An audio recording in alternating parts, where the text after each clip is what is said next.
There's something going on. Crowd loving it. It's a ball, fly ball. Home run! 3, 2, 1. So the Raptors played on Halloween. They had a great first 3 quarters, I'd say, but they ended up losing 90-88 to the Indiana Pacers. Now the Pacers are a great team, going to be a contender in the East. Played without Danny Granger. It was a very exciting game. If you're on Twitter, you saw a lot of energy from the fans who were watching the game, a lot of positive vibes from the team.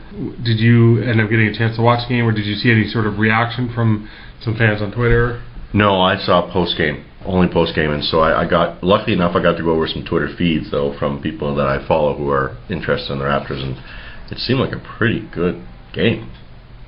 Yeah, it was very energetic, very up and down type of defensive game too. I mean, 90-88 sort of represents that as a score. The Raptors did have a sort of a broken open in the third quarter, but then sort of didn't have the lineup in the start of the fourth to sort of score points, and I think that really hurt them in the end. Some Raptor news a little bit to go over. If we wanted to go over the stats, I guess first, Valanciunas played well. He had 23 minutes, and then in that 23 minutes, he recorded only the second double-double for a rookie ever in Raptor history right off the bat.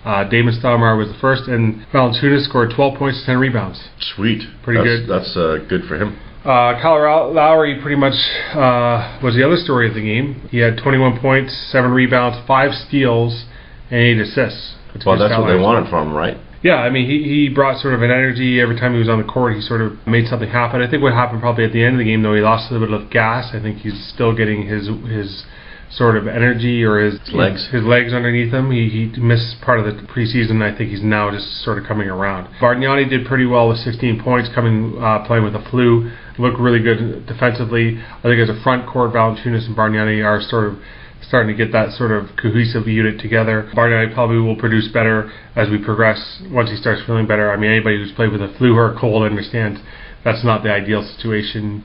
You're playing your best, but that's what you got. And you can't always be Jordan with the flu either. No, right. And then DeMar DeRozan, the new signee of the Raptors, had 10 points. Not exactly what you're probably looking for out of DeRozan, but like I said, it was a tight defensive game going back and forth. So that's a point for every million in a single season contract, right? Yeah, so just quickly going over that, I'm sure you guys are all well aware by this point that DeRozan signed a 4-year extension with the Raptors on Halloween right before the game. Contract sort of looks like this. 4 years, $38 million with incentives that can get you up to close to $44 or $46 million. Now, if he gets to that echelon, that means that A, he's done really well, and B, that the team's done really well. So Colangelo's being sort of panned here in the media based upon the fact that a lot of people would have liked to see DeRozan play this year out and then see what sort of player he might become in this 4th year. Now, he had a good preseason, but that doesn't necessarily translate into a great regular season. Well, I guess what I heard as well was that why not let him play out this year, play for a contract, and had he played really well this year in the current deal, he would be a restricted free agent. If someone had put an offer sheet in kind of thing for him at the end of the year, the Raptors could let him walk and get a huge, great package for him, or sign with this deal anyway. I don't know how true that would be, but I don't know about the huge, great package back. I mean, it's very difficult to do a sign and trade and get a whole bunch back, but that doesn't mean that it doesn't happen. But I mean, even if you look at LeBron James, what did Cleveland get? They got a 1st-round draft pick, pretty much in some cap room. I mean, yeah, that's pretty much what you get in a signed trade. And this is DeRozan compared to LeBron. Yeah, right. Now that's not to say that DeRozan doesn't deserve a contract. I think a lot of people were looking forward to what type of year he might produce this year.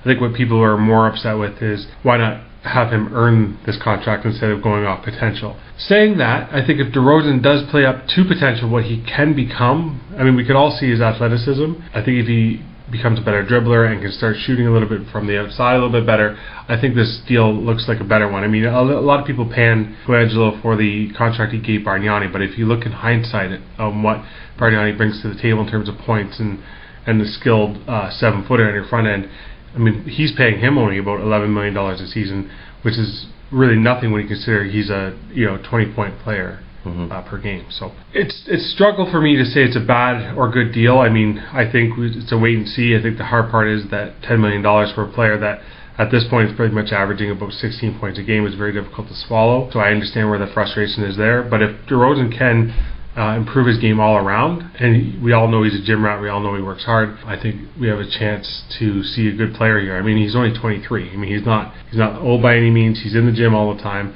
And I think the most important thing too is there's oftentimes fans will say, why are we signing all these Europeans? Why aren't we signing some American guys? Why aren't we looking at that sort of crop of player? And DeRozan is a guy from Compton, Los Angeles. He'd be the furthest from any of us thinking he would be wanting to sign in cold Toronto, but he wanted to be here. He wanted to play for us. Yes, he's not a superstar, but then needless to say, he can become an effective player, I think, given the chance and given the opportunity. I think this team will eventually get to being that there's such a young core moving into the future. Well, I guess the other side of this too is whether or not, I think a big concern for a lot of people is, does he play now? Does he really have his heart in it now that he's got his money? I don't know enough about DeRozan to know if he's one of those players that's going to play with or without a contract, or play better without a contract, trying to get one, or now that he's had his money, whether he's going to keep playing the same style or not. The only thing I would suggest for any comment for that is that I think any player can become complacent, but the difference with DeRozan is right now is that I think he's steadily improved as he's progressed here since he's entered the league. And I think the fact that he sort of got a taste in the summer for the U.S. selection camp as a young player, and what he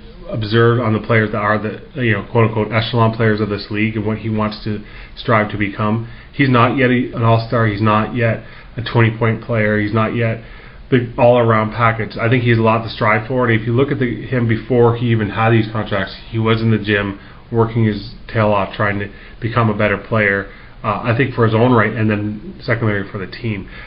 So I think as a unit, I think DeRozan becomes a better fit. And there's not a lot of great shooting guards, small forwards out there right now to sign. So if you can sign one of your own at a $10 million cap hit, maybe that's not the worst thing in the world. Well, I guess the other thing too that a lot of people have to remember is this is not an NHL roster where there's so many players on that roster, an NFL roster where there's a ton of players. The NBA rosters are tiny compared to the other teams, baseball included. Therefore, the money that gets split up among these players usually is a little more. Yep. And so you should see the contracts in the NBA being a little higher than what they are in the other sports for players like DeRozan. And you got to remember that this upcoming offseason, assuming Calderon is not back, Calderon's money comes off the books. That's pretty much a wash in terms of what DeRozan would be paid. Calderon's being paid $10 million this year. DeRozan will be paid $10 million next year. That's a wash right there. So the salary cap sort of doesn't really affect us at this point. I think what people are getting worried about is that once Valanciunas gets to that point, once Lowry gets to that point, where's your cap room at that point? But that's in the future. You have to think about necessarily like this year, next year. I think this year there's more of a growth process for the top 5 guys, and then I think into the next year, I think this team becomes more of a contender in the East. Alright guys, so that's what we got for the Raptors right now. We love the game from Valanciunas, we love the game from Lowry. Bargnani looks to be routing in the form, playing with the flu. DeRozan gets a big contract. And we one player in the top 5, or the starting 5 we didn't talk about was Landry Fields, but there wasn't really much to go on about because he really didn't do too much. But hopefully next game he does well. When are they up next, do you know? They play Saturday in Brooklyn. Let's hope that game goes, because this evening's game, which is November 1st, is being postponed due to the Hurricane Sandy that hit the New York area. And then they play again at home on Sunday at 6 o'clock versus Minnesota. So sweet. We'll be back up at you next week with another Raptor update. But until then, stay tuned and go to our website for any up-to-date stories or insights that we may have going on with the Raptors.